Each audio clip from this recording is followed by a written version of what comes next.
Yes, people, welcome back to the channel. Welcome back to Touchline Facts. First and foremost, make sure you subscribe because we are one subscriber off 500. One, just one. I need to trim this fucking bush all over my face, but we're gonna get rid of that. Well, I'm gonna get rid of that, shall I say? But yeah, we're one subscriber off 500. So make sure you do hit the subscribe button. Make sure you're hitting the like button. Make sure you turn on post notifications. Make sure you're out there for every stream I do. You know, watch along tomorrow for Crystal Palace, Aston Villa, and then watch along on Sunday for Man United, Bournemouth. But yeah, today we're going to be discussing a little thing I wanted to discuss. So obviously, Matheus Cunha, it looks like he's all but confirmed that he's going to be a Manchester United player. He's going to be the second signing on the route. Oh, no. Actually, one of the third or fourth because we signed Diego Leon and 11. But the first summer signing of 2025 for Ruben Amorim.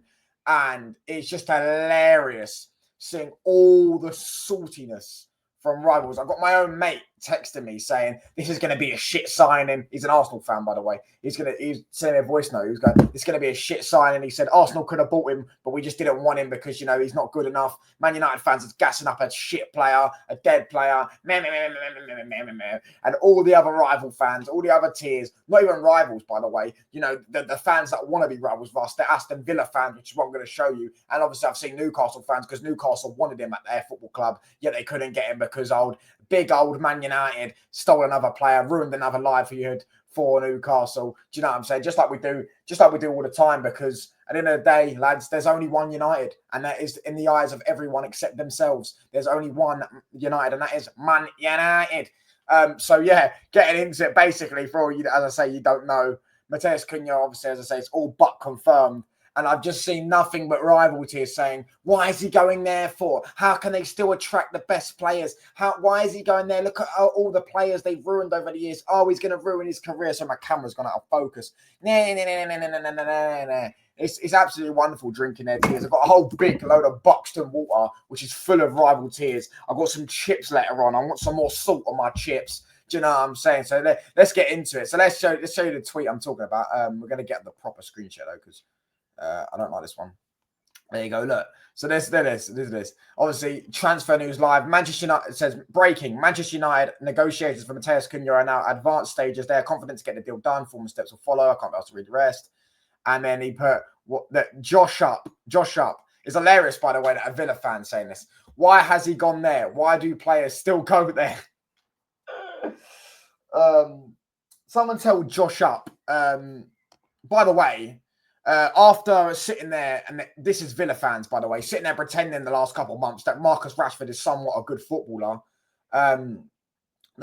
He's now Marcus Rashford. That is has now pretty much confirmed that he's going back to Manchester United and going to be sold to somewhere else. He doesn't want to be at Villa.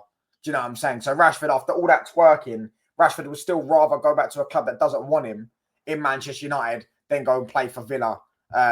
Which is hilarious. So I don't know why Villa fan is piping up at the end of the day. But yeah, as I'm saying, he has said, why has he gone there? Why do players still go there? Maybe just shut. I don't know.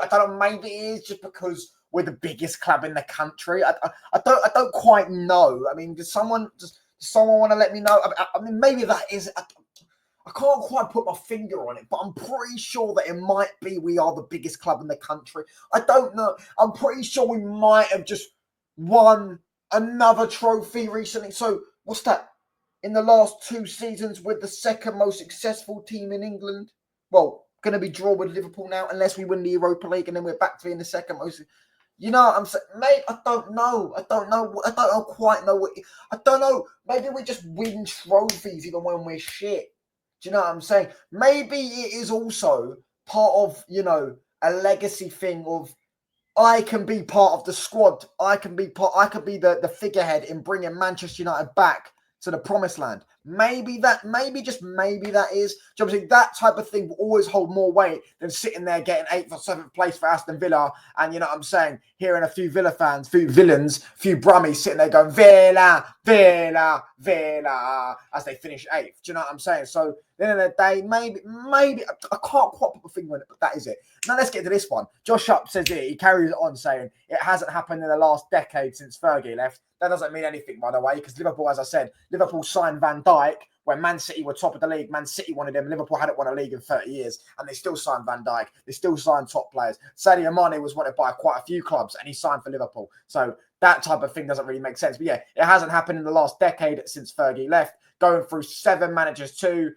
Someone tell Josh Up it is Ole Gunnar Solskjaer, Erik ten Hag, Louis van Gaal, Jose Mourinho, and David Moyes. That's 5 managers, fella. We've gone through 5 managers, not 7. Don't know where he's got 7 from. And if he's going to try and count interim managers, which don't count, by the way, as actual managers, he's going to try and count interim managers. I'm pretty sure it's more than 7 because Ole Gunnar Solskjaer was, he was an interim manager. Michael Carrick, Ragnick, and I think there was one more. No, yeah, Ryan Giggs. So you might as well just say 8 if you're going to count interim managers. But yeah, it's clearly, Josh Up can't count. But what makes this time any different? Let me tell you, Joshua, or Josh Up, whatever the fuck your name is. Oh, his name is Joshua. I'm sorry, I was reading it as Josh Up. Yeah, his name is Joshua. One, we actually building a footballing structure now. We've got footballing people in charge. We've got new owners. And it doesn't even necessarily have to be different this time. It's just people will join Man United because we are the biggest club in England. That is it. Do you know what I'm saying? Even if we don't return back to the promised land in the foreseeable future, we're still the biggest club. Matheus Cunha is a Manchester United fan. It is a dream for him to play for Manchester United. And he also suits Amorim's system. As I say, he suits us more than he suits any other club, any other football club. Do you know what I'm saying? And Manchester United, as I say, this time we are moving different. If you look at the players we're looking at, we're signing a lot of our players from teams that play the same formation as us. Ederson at Atalanta plays in a 2 midfield at Atalanta. Cunha plays in the same formation as Amorim. We were linked with Mateta earlier on. Obviously, Delap doesn't, but I think the striker, I think they just need to run him behind striker, to be honest with you. And I think Delap, Osman or something like that, they can play. Yeah, lone striker. Do you know what I'm saying? I think they can play lone striker with 2 10s. We're linked with players that play the similar system. We're moving in a different. We're doing something different than what we were usually doing. That's what makes this time any different. For someone who's so ignorant, clearly another fan base that made Man United when they were kids ruined their child. And I don't really know what we've done to Villa. Can anyone know? I don't really know. I don't know the history if we've done anything to Villa. They've always been shit my whole life. Although I don't mind them. Do you know, I don't mind them. I actually do quite like what they've done at Unai Emery and stuff like that. But yeah, if he wants to start talking shit, he needs to come up with some factual information rather than just feelings. Because as I say, facts don't care about your feelings, your made up feelings. Big players will always choose Man United over the likes of Aston Villa, even over the likes of the other top 6 clubs, because we are Man United. Do you get what I'm saying? If Manchester United has been a finished club for years, why do top players still join us? Facts. The United lad said it. Yeah. Then you click on this. Yeah. You click on this one. Name the top players that I want to check something. Bruno Fernandes, Euro, De Ligt, Casemiro, Cunha. Do you want me to carry on, bro? I can carry on. Do you know what I'm saying? I carry on. Pogba, Zlatan, Mkhitaryan. That summer was an unreal summer. Yeah, it didn't end up working well. It did work out that season. We won 2 trophies that season. Do you know what I'm saying? So we had a very good, successful season. However, it didn't work out in the long term, but still, likes of Lukaku was wanted by Chelsea. I don't really rate Lukaku, but do you know what I'm saying? He was still a 20-goal a season striker. We can carry on. We signed many top players. Do you know why? Because we're Man United. Rejecting first and second to join 14th is crazy. Exactly.